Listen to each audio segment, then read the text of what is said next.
જો તમને પણ કમરના L4, L5, L5, S1 ના મણકાની તકલીફ છે, ગાદી ઉપર સોજો છે, સ્લીપ ડિસ્ક છે, તેમજ નસ દબાઈ છે અને કમરમાંથી પગની અંદર ખાલી ચડે છે, ઝંઝણાટી જેવી તકલીફો થાય છે, તો તમારા માટે ઇમ્પોર્ટન્ટ 4 એક્સરસાઇઝ. એક્સરસાઇઝ નંબર 1, આ રીતે બેડ ઉપર સાઈડ પર સૂઈને જે પગમાં દુખાવો હોય એ પગને ઉપર રાખવાનો છે અને ધીમે ધીમે કમરમાંથી આ રીતે પગને ઉપર લાવવાનો છે, એને હોલ્ડ કરવાનું છે. 1 2 3 4 5 then relax.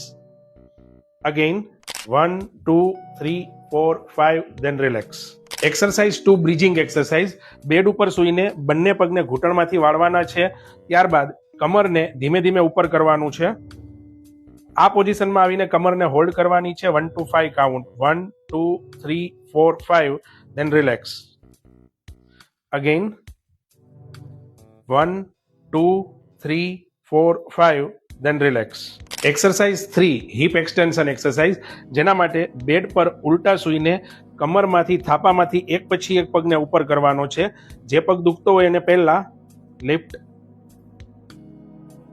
1 2 3 4 5 then relax. પછી બીજો પગ 1 2 3 4 5 then relax. એક્સરસાઇઝ 4, ડીકમ્પ્રેશન પોઝિશન, જે પોઝિશન પણ છે. આ રીતે બેડ ઉપર સૂઈને કમરમાંથી અને ઘૂંટણમાંથી પગને 90 ડિગ્રી પર વાળીને ટેબલ અથવા તો ચેર પર આ પોઝિશનમાં મૂકવાના છે, જેનાથી કમર પર ગાદી અને મણકા પર આવતું ડીકમ્પ્રેશન, જેનાથી કમર અને મણકા ઉપર આવતું કમ્પ્રેશન દૂર થશે અને નેચરલી ડીકમ્પ્રેસ થશે.